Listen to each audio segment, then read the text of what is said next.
sprayed, right? So you might have a couple thick spots. You want to check them. Make sure there's no cracks on there, right?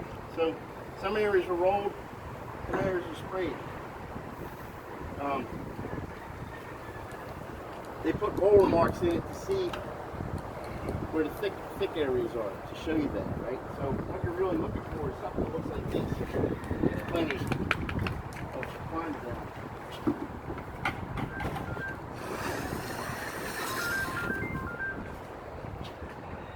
Alright, so after you prime your surface, you can start your detail work. So how do we use, what do we use for detail work? So detail work, we use Gaco patch. For the most part, we use SF2000 seal, silicone fiber seal. Okay. So what we're doing today in this class, we're going to use this metal for our details.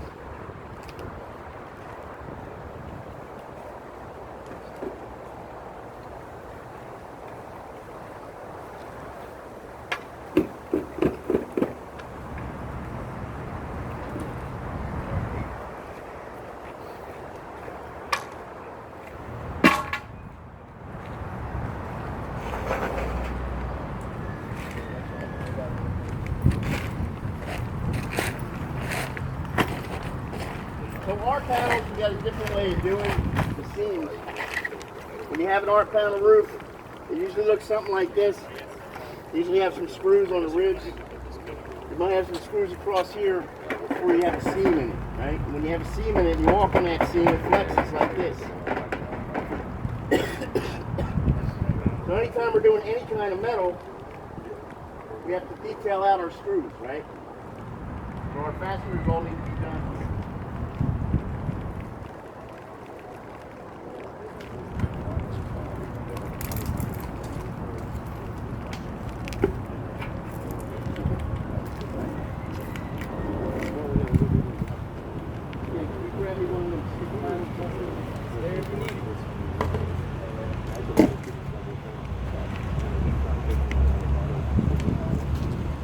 So silicone fibrated is silicone.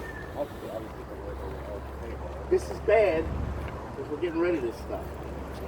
So we're sending it off to the training classes. When you open it up, it should not look like this. Okay? You shouldn't have any skim in it. You should never see that brown stuff in there. If you do that, if you do, it's bad. Take a look at the top of your lid. The top of your lid's going to have a number on it. It's going to say W16. That means it's 2016. Okay? So you guys are looking for a year or better, right? So you're looking at 2017, 2018 you want to see, not 2016. Yeah, it's no good. So you want to get with your supplier or your manager and say, hey man, I got bad material. Remember, don't answer the phone before 10 or after 2. You know, if I, so discounted we are going to use this because this is what we have. So it's got a 1-year pot life, is what you're saying? Shelf life. A shelf life? correct. It's not going to work. That one got real funky, didn't it? Yeah, you should never see this orange color in it. It should always be white. So it means that the bullet product's no good even if you stir it up good, or No, it's no good.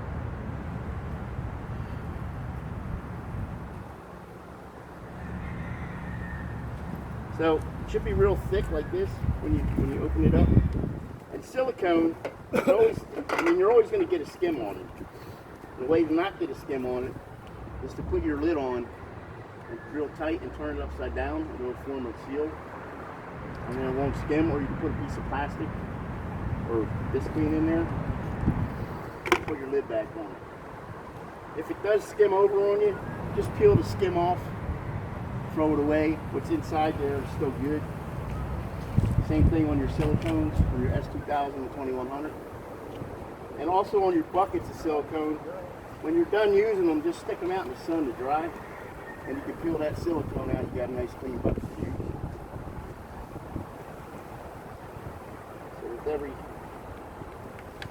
time you spend a lot of money on silicone, you get 3 buckets. So if this was a good product, which you know it's not, but we're going to use it anyway for training purposes to get rid of it. So you want to take a good amount, always on your brush, right? Nice good thick amount on there. And you want to get these neoprene gaskets watertight. So when you hit screw heads, you just want to whack them. So that's plenty. Right? So there's different ways you can do this. You can take your brush, get down on your knees and do thousands of them at a time. You can put a paper brush to a stick, use it that way. You can take a straight water shooter from a dollar store and stick it in there and suck it up and shoot it down. And throw that away afterwards. You can use a sausage tube type gun, or you can take a bag and tape decorate it, right? So just the dab on the screw heads is all we need, just to fill that gasket in. So our detail for these seams, only on our panels now, okay? All the other seams have plates and screws in them. So we don't have to worry about that. Plates and screwed seams, like on standing seam, you can just go ahead and seam seal right across those screws and that plate right there, right? But on these, they always have, in these R panels, you always have this gap, right, between your screws and here. So this gap's always flexing. So if we were just to seam seal that, it's always going to come past elongation when somebody walks on it, it's going to split. So to do an R panel, horizontal seam, we take 2-inch blue painter's tape, okay? And only 2-inch blue painter's tape. Don't use duct tape, don't use masking tape. 2-inch blue painter's tape. You take this tape off, and you want to run your whole seam horizontally. If you have 2 or 3, depending on how big your roof is, you want to do all the horizontal seams on the roof with the tape. And the way you want to do that is you want to come across the middle of the seam with the tape, and you want to really put it into your corner over your rib. You don't have any fish mouthing. Usually I do this on a pallet so it's a little bit more even. So this might not come out directly the way it should, but you get the idea. I have a detail and everything on this in a PDF that. So I'm only going to do from here to here, but you would do the whole seam.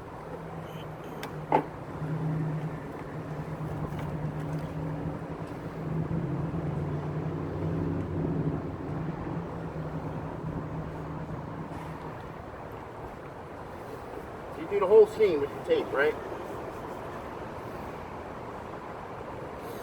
Put that tape directly on top, and then you want to come out 1 inch on each side.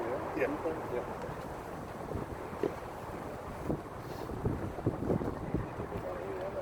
And then you want to take your SF2000 seam seal, come directly over your tape with it. Come about 1 inch on each side. You want to put it down about 60 or 64 mils over that tape.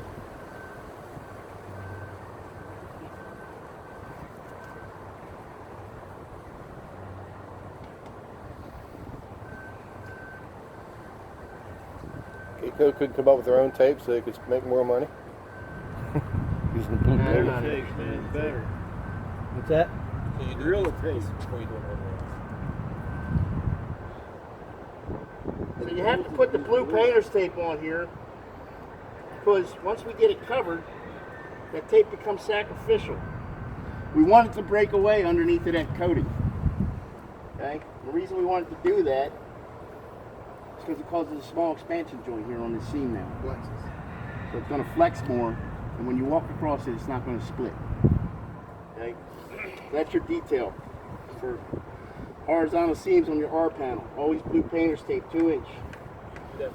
So when you go and step on this now, after this dries, that tape's going to bust away and it's going to have more flex in it.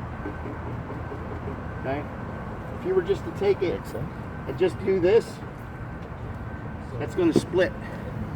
You're going to get a leak area. Okay? So blue painter's tape, no leak. Hey Mike, Yeah. after that's all said and done, and I got a heavy boy up there walking on my roof, and it splits, can I do that process again over top of that? No, because it's not going to split. It's not going to split. It's not? We haven't had it split yet. Okay. Okay? As long as you come out 1 inch on each side of it, and you're a good 60 mils, once that dries, it's going to put flex in it like that. It's not going to split. Do you care whose blue tape it is? No, it could be any blue painter's tape as long as it's 2 inch. But it needs to be that blue painter's tape because the painter's tape's made to pull away easy. Okay? So now, go back to your screws. Same difference. Just take your screw heads. So once you do all this, you can go ahead and you can coat right over top of that, right? When you do your tape, you really want to let that dry. You know, it's going to take like 4 hours for that to dry up. And you want to check it. Make sure you don't have any kick ups or fish mouths on it. If you have a kick up or fish mouth on it, just put some more. See how that just kicked up right there? So if that was dry, just put a little bit in there. Right? On these type panels, you have to treat the vertical seams as well. So now, when you do your vertical seam, you have to treat the vertical seam on these panels. On mechanically fastened ones, you don't need to treat them. We can just coat them. Okay? But on these R panels, we have to do this seam right here. So we don't need to tape those on the verticals. We just seam seal them. Okay? So to seam seal that, you just get a good amount on your brush. You put a nice bead on it and brush it in. Like that. You just keep going, right? On every seam. Every 3 feet, you got a seam. You go take your brush, put a bead on it, brush it in. As long as you can't see the seam, that's plenty. Okay? So time and labor with seam seals taken up. Use seam seal on termination bars. Just seam seal. On curbs and corners, just seam seal. Around all penetrations, just seam seal. Okay, around all your drain areas, just seam seal. Pitch pans, seam seal. Any areas that split. If you have a base flashing on mod and it's split, say this is a split on base flashing. You don't need to tape anything, just seam seal it. It's good. Before you came, somebody said they fill pitch pans with this. I topped them off. You top them off with seam seal? You I used to Gaco patch. can seam seal all pitch pans, or you can Gaco patch them. Okay, either one's fine. If you have new pitch pans, you can just fill them with seam seal. With patch. Okay, with seam seal, if you're going to go over existing pitch pans that are there, you just seam seal around it, seam seal the top, and then you cut your insulation off your refrigeration line, dry that copper off, and go ahead and seam seal it just a little bit, at the bottom, so you don't get that leaking. Any other areas that look like potential leaks? If there was a seam in a mod or a seam on any single plies and it looked like a potential leak or maybe it was splitting, we just seam seal it. Okay? Any penetrations, if you had a penetration right here, you just go around it, put your seam seal, and then come up it with your seam seal. 4 hours cure time. 4 hour cure time. Now, when you do detail with seam seal, you can coat right over top of it. You don't have to let it cure. We don't want to let it cure when we're looking at the tape because we want to inspect this tape to make sure that it's going to be okay. We don't have any kicks in it. Any other time, if you put it inside of underneath a metal, you put it on the corner of a curb, you fill in a gash with it, you fill in a little kick on a seam, potential leak area, you can go ahead and go right over top of it because it will cure out 100%. It's not like acrylics where we're going to cover over something, back the next day and poke a hole in it, it's going to be wet inside. It's going to cure out fully, right? Because it's silicone. And we're 95% solid on all our silicone. So that's your details.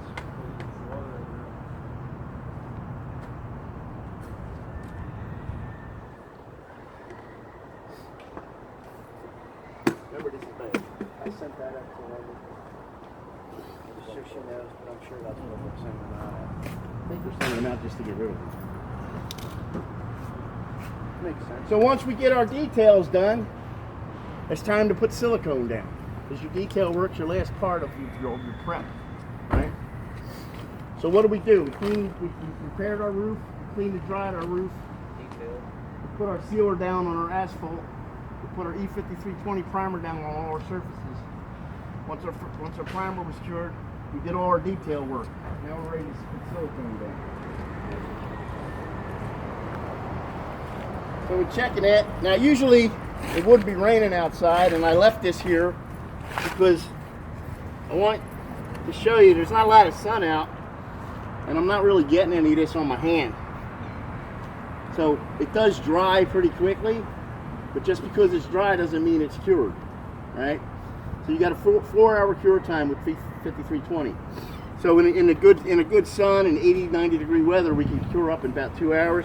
What you want to do to check it is you want to scratch it with your nail, and you make sure that you don't get any pieces ripping off on your nail, and then it's cured. Okay, you shouldn't be able to scratch into it. Okay, that's cured. You can go ahead and coat over top of it or start your details. What if you like 35 degree weather? Is there any way to speed it up? Now, if you're in 35 degree weather, it's going to take 4 hours to work. We can get rid of this.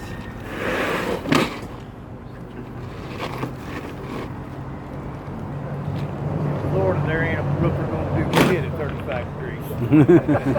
Okay, cold enough. Yeah, we've had cold this year. I know. That's rare, you know. So now, we got silicone to put down. So we're going to come back over here.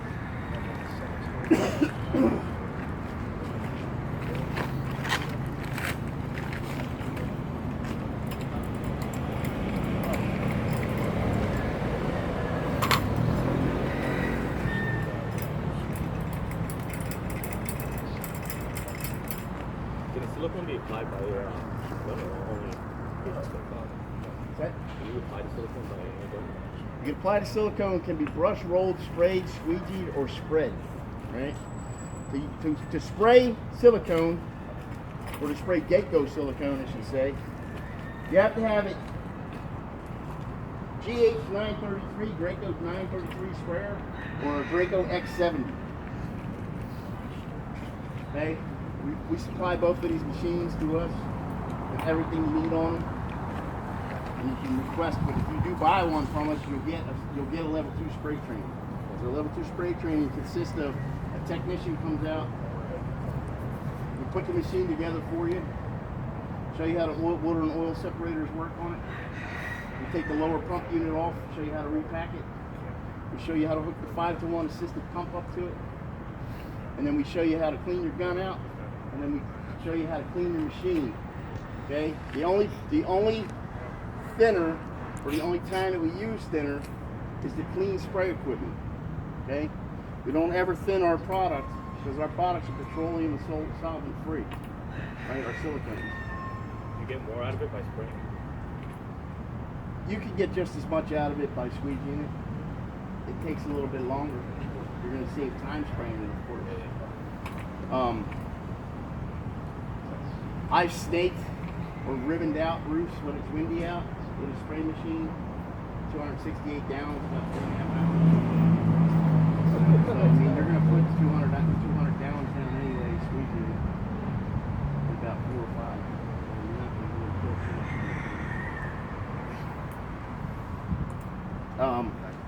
What's that spray rate cost, Mike? About $18.5 for the X70. No, $18.5 for the 933. A little bit less.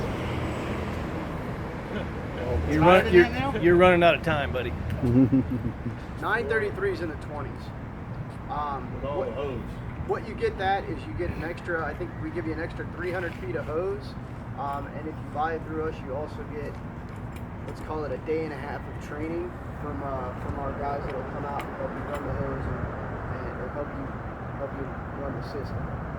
They set it up in our department where they rebuild it. So we kind of buy it, tweak it, remove the filters, whatever they do with it, so that it runs ideally with our system. So yeah, it's in the 20s. It's not 21, but it's in the 20s. Now the X, what is it, the 70? X70. I don't know what that is. I think that's Gotta like, be 18. I think that's like 17. It's got a bigger 17.5, pump or a smaller pump on it? No, it's got a larger pump on it. Does it with a smaller sprayer? No, you need a 185 compressor with that. Get a pump Air elevation. Yeah. like- Yeah. You want those if you're gonna So you're looking at, I mean, you're looking at a Right. larger sprayer, but more money Yeah. because you need that compressor. Unless you're Yeah. going to rent one every time Yeah, all or find one for like 10 grand somewhere. They're running like $20,000 on their own now. That compressor's all self-contained with the unit. It's very The other 933 self-contained, you do need a 5 horsepower air compressor to go with it to run your 5-to-1 pump. We always have to run a 5-to-1 pump to assist our machines because we're 95% solid. yeah. So we're running at 5,500 PSI, okay, to get this stuff sprayed out.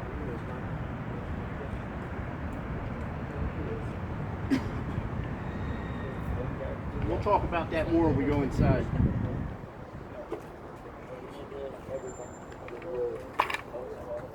That's pretty damn high. I didn't know that we were that high.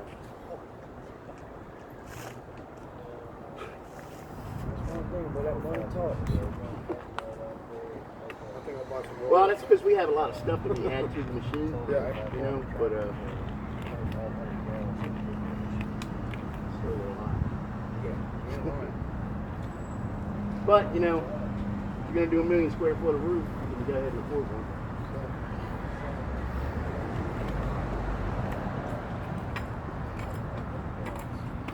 So silicone, putting it down, 3/4 inch naps work best, right?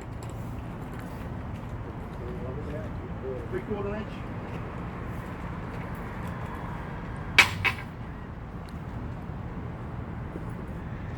Everybody see the 5-to-1?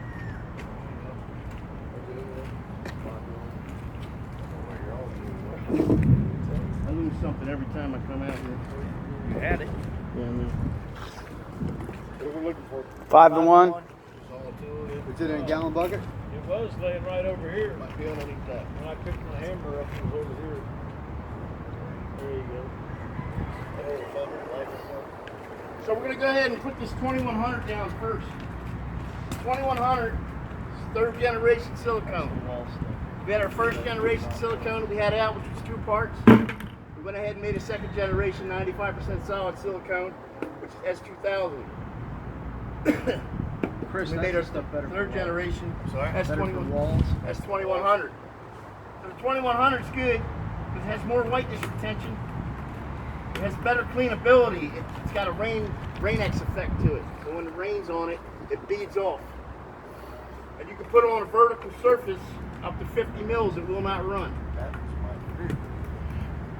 It also has 37% recycled content in it. So for leads points, if you're looking for that, it's in here, 37%. So this is silicone, 95% solid, right? 100% silicone. So we go ahead and go put this down. We just mix it up a little bit.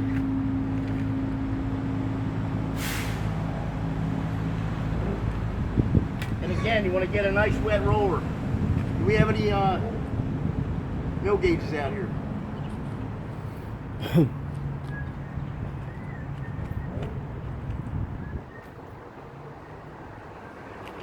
We'll put a good amount of it down. You get your roller nice and wet. Anytime you're putting silicone down, you want a nice wet roller. And you see it looks like I got a lot of silicone down for this little piece of area that we're going to do. First time for that roller, too. Alright, so we want to get the roller nice and wet. And the reason I put this much down is I'm going to pull it around. I'm going to show you that we don't have enough on there. So anytime you're putting the silicone down, you don't want to push it till your roller's dry. If you see your roller doing that, you pushed it too far. You want to stay wet and wet all the time with it. Right? You want to move it around to a workable area, and then go ahead and fill the area in. I'm not going to do the black part because I got to pick this up and throw it away.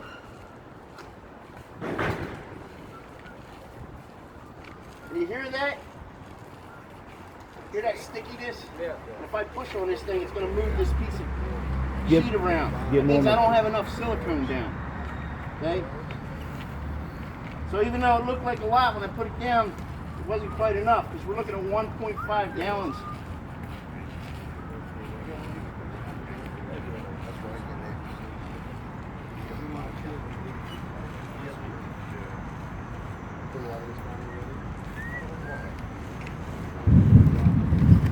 So this is pretty thin, right? So we're going to put some more down. I don't think the heavy stuff's coming out.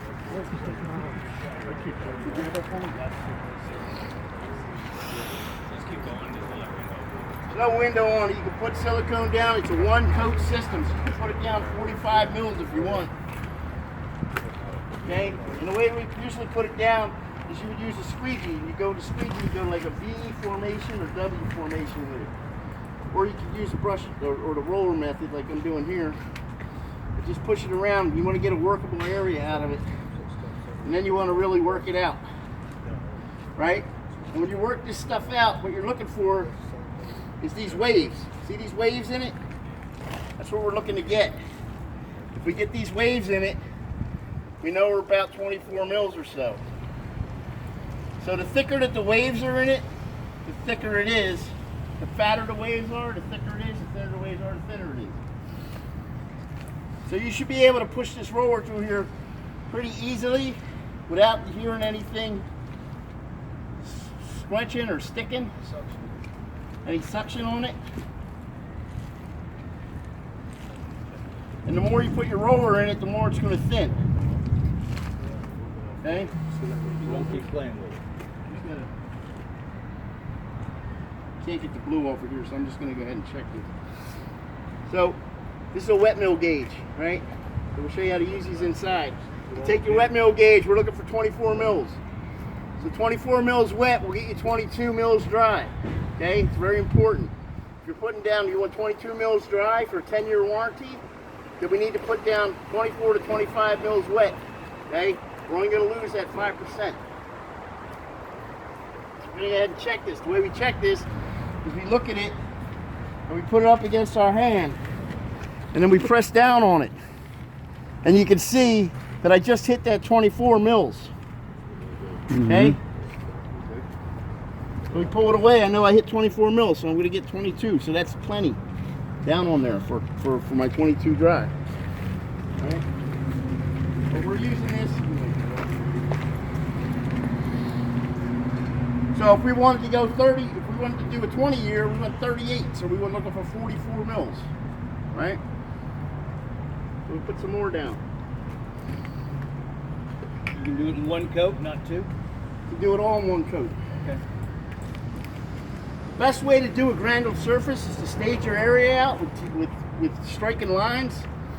You're going to get 250 square feet out of a 5-gallon bucket. Basically, 260. For how many mils? 22. At 22 mils. So at a gallon and a half square, you're going to get 250. You're gonna get so you get 250 square feet Per 5. out of a 5 gallons, right? So look, if we're putting this down, you want to go ahead and stage your area out. Your chalk lines. Put a bucket in each square, and then dump that bucket out. If you use the whole bucket up, you're gonna hit 22 mils. It's that simple.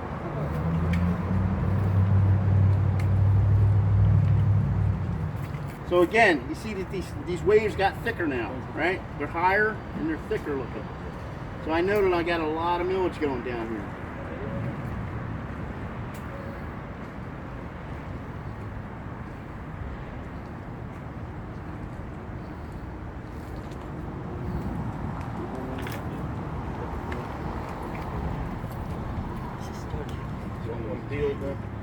So I'm going to check this here, right? I'm going to look at 38, so I'm looking for 44, right? Mike, here's one that's peeled. So you're going to go 38 to 56. You're going to set it in the middle. Don't ever set it on your edges because that's where you're going to come thin. You're going to go back to your edges all the time. Set it in the middle. You want to check it. So again, I'm going to check it on the back of my hand.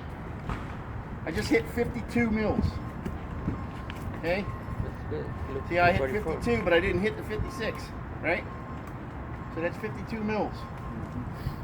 We'll check it again on another area.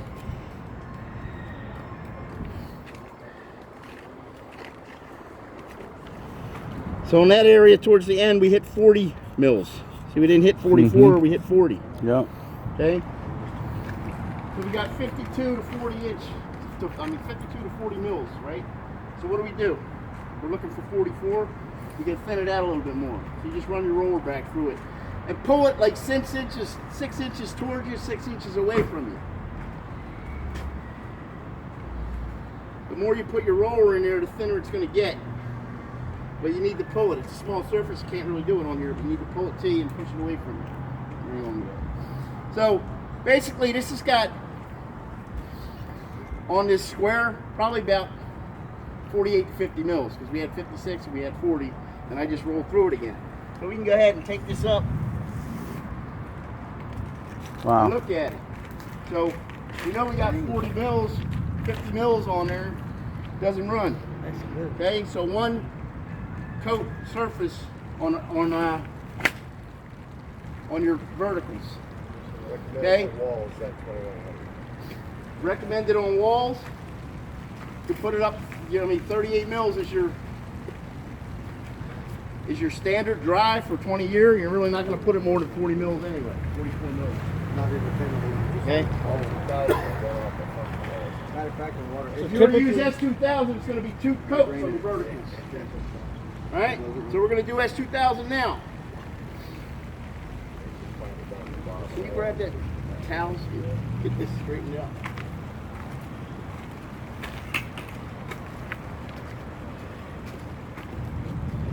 Just grab me a pair of gloves and see if it'll start bleeding. So the S2000 on your field surface is the same thing. It's a 1 coat process. But on verticals or steep metal panel roofs, you're going to do 2 coats. Most of the time you're going to spray metal panels. Give you another glove. So most metal panel roofs out here in 80-degree weather, you're going to spray them twice anyway. You're not going to get 24 mils. It's going to bleed up on you. But on all other surfaces, it's a 1 coat system. Okay. Suggested that you back roll it even if you're spraying it. I don't necessarily back roll too much when I'm spraying, but you want to back roll all your verticals using S2000. So if we're doing 24 wet mills on S2000, we're doing 12 and then 12 over top of it on verticals, right? If we're putting it down on an EPDM, we're just going to put 24, 25 mils down. Is this product more money? I mean, why would I mess with 2 coats? When, like, you got a product It's a that's little 1 bit coat. more money, Double the labor, not much. more money too. Not much, 3 to 5%. You go ahead. 2000 is that off the wall. We'll fight.